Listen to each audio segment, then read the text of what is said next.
If you're ICE, you need to watch this video so you know exactly what you can expect when this administration's term ends in 2028. You know you're breaking the law. We know you're breaking the law. We see it on video every single day. And so I'm going to read you the federal law and the state law, and you can have an idea of what you're going to be up against. 18 U.S. Code 242, titled Deprivation of Rights Under Color of Law, is a federal law that makes it a crime for someone acting under the authority of law to willfully deprive another person of their constitutional rights or privileges. This includes actions taken by the government officials like law enforcement officers that violate a person's federally protected rights. And yes, this applies to undocumented migrants. So when you're using force without offering due process, you're looking at criminal liability. When we see the videos, tackling people to the ground, pushing them to the ground, using tasers, tear gas.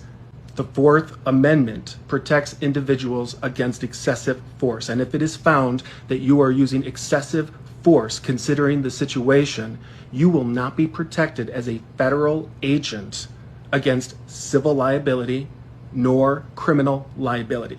And it does not matter your intent. It doesn't matter if your superior said it's okay or instructed you to do that. You are individually responsible and liable. 18 U.S.C. 1385 generally prohibits the use of Army, Navy, Marine Corps, Air Force, and Space Force to execute the laws of the United States unless expressly authorized by the Constitution or an act of Congress. Violations of this act can result in fines and/or imprisonment. And as you remember, Congress has not voted on this. Everything has been done via executive order. That's why it's so important that if you're ICE, law enforcement, the National Guard, the military, that you know the law inside and out. Because if you get an order from Tom Homan, from Kristi Noem, from Donald Trump even, that's unconstitutional, that's illegal, and you carry it out, you could personally on the hook, both civilly and criminally. Don't believe me? Look at Rudy Giuliani, Michael Cohen, Michael Flynn, Paul Manafort, Roger Stone, all ended up in prison. You think he cares about you? You think he cares whether or not you go to jail or not?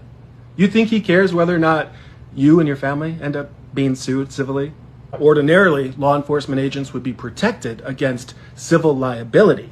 However, if your use of force is excessive and you're not going about the arrest through the proper protocol, such as stating your probable cause, such as self-identifying, and you are actively taking steps to hide it, such as covering your face with masks, wearing sunglasses, removing the license plates from your cars, driving unmarked cars, not stating your name, not answering questions which are reasonable, not even knowing the names of the individuals of which you are arresting, that is a clear violation of the Fourth Amendment, which applies to undocumented migrants, and you will not be protected as a federal agent against civil nor criminal suits.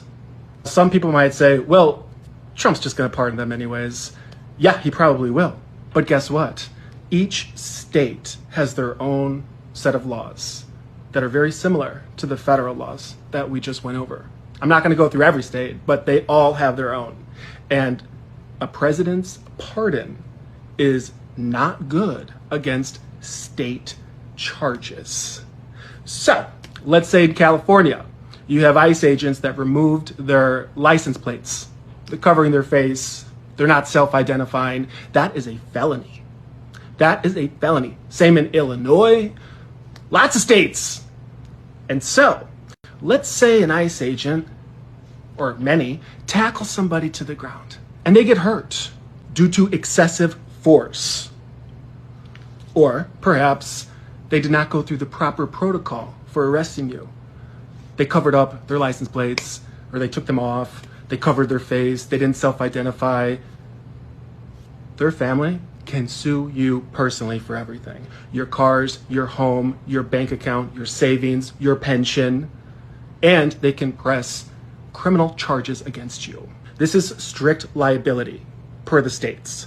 Again, regardless of your intent, it doesn't matter if you said, Tom Homan told me, Donald Trump told me, Pam Bondi, Christy Nome told me, it does not matter. If you're breaking the state law, you personally are responsible, both criminally liable and civilly liable. You have to follow the law. And we have plenty of video footage showing ICE agents violating the law on a daily basis, every hour. You're not self-identified. You're going up to random people and tackling them to the ground. You're using excessive force. You have 15, 20 ICE agents in military gear to arrest one person. There was one video I saw where the person was sick. She was sick. It was a petite, old woman. And there's 3 guys tackling her to the ground. You are going to be held civilly liable. You are going to risk losing everything. My advice is you all need to get an attorney, because this is what's coming. The statute of limitations is 5 years. Donald Trump's term ends in 3.5 years. There's a very good chance a Democrat president will follow in 3.5 years, at which point, even if he pardons you, you are not off the hook for these state laws of which you are violating. He does not care whether you get charged criminally. And he certainly doesn't care if you are sued civilly. You should. You should.